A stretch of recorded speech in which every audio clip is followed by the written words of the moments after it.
نايلو معنتي مزاراربي زعبانا حيزيو مصي زلو خدما منيو كغير زلو نحنا رينا كغير زلنا ولا صدقنا ام كغيرو زلو تبل قدامي تحتو ازي كلنا كنحاسبلان كنستنتنان اندا تلابوخو بدحري دما انتاي نهب علنا انتاي كنصبع علنا زبل مزارارب زعبا لو معنتي كنرينا كم كل جزي أبز channel زي إنه مسقى حسب نسدرا بيتات كم ሕብረተሰብ ክጠቕመና ዝኽእል ኣእምራውን ኣካላውን ጥዕና ክህበና ዝኽእል ኢና ነምጾ ነዚ ክንገብር ዘድልየና ደሎ ድማ እንታይ ስድራ ቤታት እንትደኣ ጥዕን ስድራ ቤታት እንትደኣ ተቐይረን ሓሳብ ንሓሳብ እንትደኣ ተለዋዊጥና ብዛዕባ ዘጋጥመና ኣብ ሂወት ኩሉ እንትደኣ ተዘራሪብና ሙሉእ ሰብ ስለዘየለ እንዳተመሃሃርና እንዳተደጋገፍና ነቲ ነገር እንዳቕልልናዮ ነቲ ዝመጽ ዘሎ ወለዶ ድማ ንሕና እንተደኣ ተቐይርና ንዕኡ ድማ ጥጡሕ ዝኾነ ባይታ ክንፈጥረሉ ስለ እንኽእል ካብኡ ብምብጋስ ኢና ነዚ ሓሳብ እዚ ነምጽኦ ዘለና ሰላምታ ኣይረሳዕኩን ምሳኹም ዘለኹ ከም ኩሉ ግዜ ነቶም ዝዓበኹም ሓፍትኹም ነቶም ዝነኣስኩም ኣዴኹም ፀሃይ ፍስሓፅኒ ኣብ ዘለናዮ ሰላም ቀኒና ክንከውን ናይ ወትሩ ትምኒተ እዩ ሕጂ ናብቲ መዘራረቢ ዛዕባ ናይ ሎሚ መዓልቲ ክንኣቱ عمق زبالة حسب نحنا رينا كنكير زلنا ولا صدقنا مچم أبز مدر عالم كساب نبر زلنا ملؤ سبيل كل هنا دق سبات داتا مهارنا أب محبراونا براتاتنا بزقات منا نتتصبق ندا سعبنايو نتجيغا خوينو دسمعنا ويكا إزس انت زي مخونا محاشي نبلو كاب هيوتنا اندات قرفة إزخيد مبركم دق سبات متن ملؤ يلن أب هيوت كساب زلنا اندات السرحنا إنا نخيد سلازي نحنا دو كنكييري كبقانا ولا صدقنا كغيور من كغييري نتبل زعبا أمسي كزرارب سقبرتن انتايا حد نقرات نحنا كي تغيرنا كلنا دقنا كغيورو ندليو إذا دما انتايو نقابلنت كم ولد متن كم مرحت متن انتاي نهب علنا ندقنا انتاي نهبهم علنا أبون أدن كم مرحتي سدرابيت نتوم ولدنا يمزلنا ولد نتوم أبيتنا زلو دقنا نحنا إنا مرحتو نصو نعنا كل نجر يوم زعمونا كابنا كل نجر يوم نقدر سلازي صبح تدأ خوينو اتيوت تطح تدأ خوينو اتمنجدنا اتأكايدنا اتأسررحنا نصومن تطح زخونن قنع زخونن منجدن كحزيو مخنياتو كابنا سلازم مهار زلو كامن تاير انا مو نحنا كنقير لو معانتي حفتنا صحاي ويكا ماما صحاي انتي يختب لدلي خللخي كامن تاينا كير لينا انت رايلنا كنقيرو زغبانا نجر كم ሕብረተሰብ أنا زريو ويكا زعزبو كلنا ونفلط إنا نز نجر زي تزاربنا لور أنا خون ويكا أنا زرارب ولو نخون كاببولكي حكي عنه أنا بحبرك نزرار ولي لأمسي إذا دما أنتايو كم ሕብረተሰብ نراخبو مو نحنا نمنينا قدامنت نهبو نتوم ولدنا رينا قدامنت نهبو بتزقبا دقنا أرينا بدحريو مس محازتنا مس فتوتنا مس بيتسبنا نراخب وراس قلعة إندابلنا نتقول عشرل إندابلنا نعبيت طرحنا نكبر نقابلنت نتأخخب مو كنزانا عبكزانا نأكب نقلعة كم يكيسينهم أبتجزا وخعكا يخون علالي يخون سحاب يخون بدحريو اتعلال مس بزحي اتي صوتا مس مقري تجيزي مس حلفه اتي زمصغاشا أبتجزا حدر يبال سلازي اتقلعة ويتقلعة كم مدقسيا تسيا غاشا سلازمص تبايلا اتكبرت نعاخ وهابا زكبو نتغاشا توهيبو اتغاشا ابت مدقسي ايدقس اسا كابت مدقس بوتانا قال تخيد ازي كنقيرو يكبعنا مخنياتو نحنا حلافنتاويان كوينا نتمسانا زولينا مجمريا كنخورون ملؤ جزينا ملؤ ادهونا لو إنا خنكبر نخيل بفلاي دما ህፃናት ስለዝኾኑ ሓደ እኹል ሰብ ክንዲ ሰብ ዝኣኸለ ሓሲብ ከም መዛዘኖን ይኽእል እዩ እዚኦም ቆልዑት ከም ምዃኖም መጠን ልክዕ ካባና ይመሃርሉ ንሕና መምሃራናቶም ኢና ናህና እዮም ዝቀድሑ ዘለዉ ናህና ቅዳሕ ናህና ኮፒ እንዳጎበሩ እዮም ኣብ ሂወት ዝነብሩ ዘለዉ እንተደኣ ንብል ሃሊና ኣዝና ክንጥንቀቕን ሓላፍነት ክስምዓናን ይግብኦ ብድሕሪኡ ቴሌፎን ሒዝና እዚ ቆልዓ ቴሌፎን ሒዙ ምስ መዓቢ እዛ ቆልዓ ቴሌፎን ሒዛ ምስ መዓብያ ትንንብል ንሕና ኸ ምስኦም ክንዘራረብ ከለና ምስኦም ክንዕልል ከለና ቴሌፎናት ንቐምጠን ዲና ወላስ ቴሌፎን ኢና ንዛረብ ሓደ ግዜ ዘይቋረፅ ቴሌፎን ንኣብነት ቆልዓ ኣብ ዓረብያ እንዳደፋእካ ቴሌፎን ሒዝካ ትኸይድ እቲ ቆልዓ እቲ እግሩ በቲ ሓደ ሸነኽ ጠልጠል ኢሉ ወይ ከዓ እቲ ቆልዓ እንዳበኸየ ይኸይድ እስኻ ስእልካ ዓረብያ ትደፍእ ወይ ከዓ ኣብ ካሳ እንዳድኳን ከይድካ ኣብ ካሳ እንዳኸፈልካ ከለኻስ ቴሌፎን ትዛረብ ክሳብ ሕሳብ ትኸፍል ደይፀንሕ ዶ ኮይኑ ትዛረባ ናይ ግድን በቃ ከምኡ ንህፁፅ ኮይኑ ወይ ከዓ ነቲ ቆልዓኻ እንዳበኸየ ከሎ ድዝረብ ዘረባሲ እንታይ ዓይነት ህፁፅን መልእኽቲ ክትሕልፍ ስለ ዝደለና ኢኻ ከምኡ ትገብር ዘለኻ ወይ ትገብር ዘለኻ እዚ ክቕየር ኣለዎ እንደገና ሰብኣይን ሰበይትን ኣብ ገዛ ምቆያቁ ሰብኣይን ሰበይትን ክቆያቁ ከሎ እቶም ቆልዑት ነቲ ቆይቋ ይሰምዑ ነቲ ጭቅጭቅ ይሰምዑ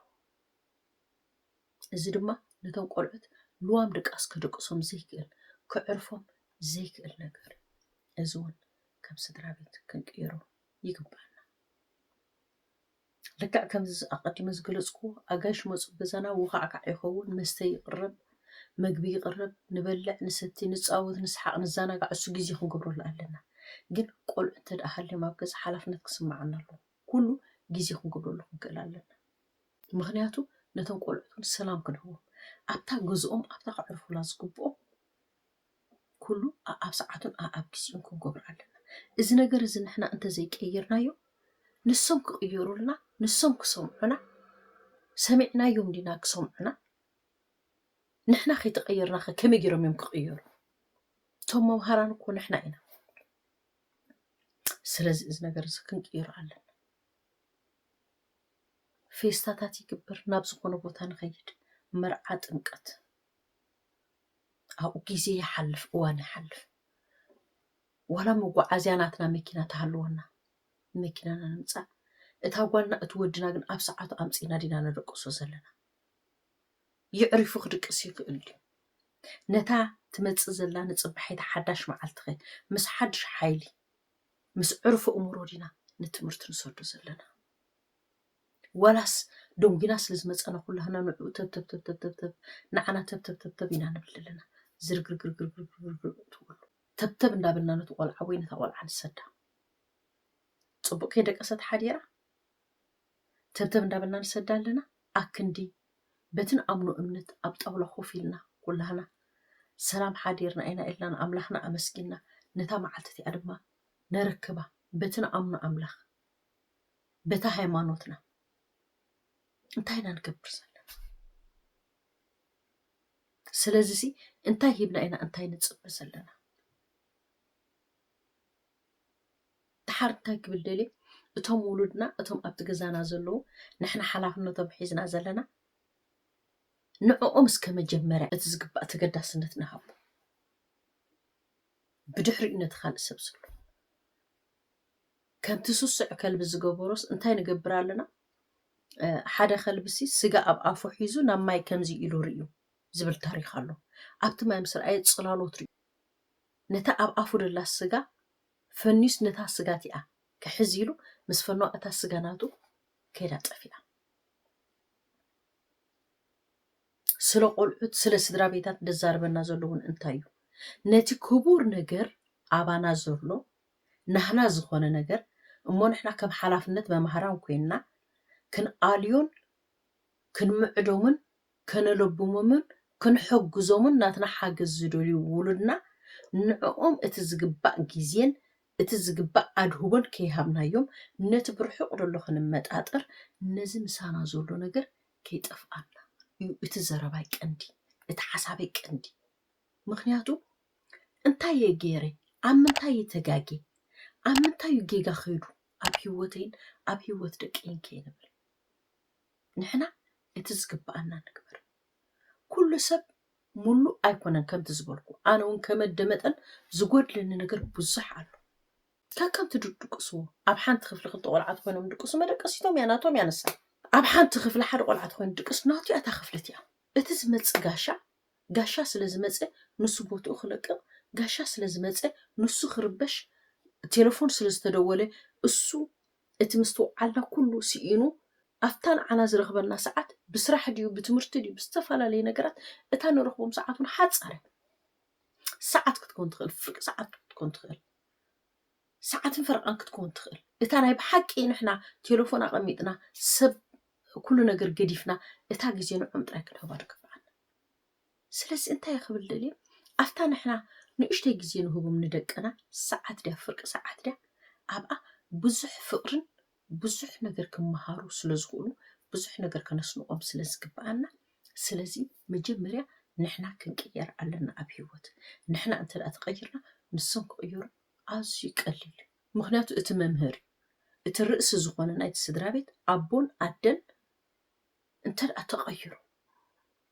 ብዝተፈላለየ ምክንያት ኣቦን ኣደን በቢኖም ክነብሩ ክእሉ እዮም ግን ኣብ ሰዓቱ ኣብ ግዜኡ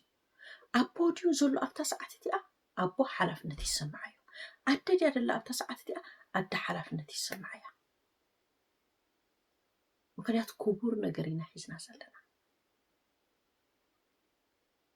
ከመይ ጌርና ንዕብዮም ኣለና ኣብዛ ሓጂ ሰዓት ዘይክርድኦም ክእሉ እዩ ግን ከዓብዮም ፅባሕ ንኩን ከመይ ጌራ ኣደ የዕብያትኒ ከመይ ጌሩ ኣቦ የዕብየኒ እንታይ ዓይነት ተዘክሮ ኢና ኣብ እምሮኦም ንገድፈሎም ዘለና እንታይ ዓይነት ኣተዓባብያ ንዕብዮም ኣለና ቃላትና ከመይ እዩ ኣዘራርባና ከመይ እዩ ሓቁፍና ክንስዕሞም ከለና ኮፍ ኢልና ምስኦም ተፀጊዕና ክነንብበሎም ከለና መፅሓፍ እንታይ ዓይነት ሙቆት ንህቦም ኣብ ሂወቶም ስለዚ እንታይ ክብል ደልየ ክቡራት ስድራ ቤት ንሕና መጀመርያ ክንቅየር ኣለና ንሕና እቲ ክንህቦ ንኽእል እቲ ክንገብሮ ንኽእል ንግበር ሽዑ ድማ እቲ ክንቅበሎ ዝግባአና ክንቅበል ኢና ግን መጀመርያ ክንህብ ኣለና ሂብና ኢና ክንቅበል ንኽእል ክብል ደልየ ከምዚ ዘዛርበኒ ዘሎ ከዓ እንታይ እዩ ብዙሕ ነገር ትርኢ ኣብ ቆልዑት ማለት እዩ ቆልዑት ኣዝዮም እዮም ናትና ደገፍ ዝደልዩ ንሕና ኢና መማህራኖም ንዓና እዮም ዝኣምኑና ኩሉ ነገር ንሕና ንብሎም ኩሉ ንዕኦም ሓቂ እዩ ንሕና ንሰርሖ ኩሉ ነገር ሓቂ እዩ ካባና ዝበልፅ ወይ ከዓ ካባና ዝዓቢ ካባና ንላዕሊ ዝኣምንዎ ኣብ ሂወቶም ብጀካ እግዚኣብሄር ንሕና ኢና በቃ ንጉስ ናቶም እቲ ንሕና ዝበልናዮ ኩሉ ሓቂ እቲ ንሕና ንገብሮ ኩሉ ፅቡቅ ስለዚ ኣካያይዳና ኣዘራርባና ምንቅስቃሳትና ኩሉ ነገር ነመዓራር እዩ ንሕና ክንቅየር ይግባአና እንዳበልኩ ናይ ሎማዓንቲ ሓሳብና ኣብዚኣ ክንዓፅዋ ኢና ፅኒኢልኩም ስለዝሰማዑኒ ካብ ልቢ ከይመስገንኩም ክሓልፍ ኣይደልን እዚ ንዛረቦ ኣብዚ ቻነል ነምፅኦ ሓሳብ ንሕብረተሰብና ይጠቅም ገለ ነገር ሰብ ከትርፈሉ ኢልና ስለነምፅኦ ድማ ሼር ላይክ ሳብስክራይብ ኣይትረስዕዎ ምክንያቱ ንዓኻትኩም ኣዝዩ ቀሊል እዩ ንዓና ግን ኣዝዩ ሓጋዚ እዩ እቶም ተተባብዑና ላይክ ዝገበርኩም ሼር ትብልዎ ሳብስክራይብ ዝገበርኩም ካብ ልቢ ከይመስገንኩም ኣይሓልፍን ካልእ መዘራረብ ብዛዕባ ክሳብ ንራኸብ ኣብ ዘለናዮ ሰላም ኣምላኽ ይብዝሓልና ቻው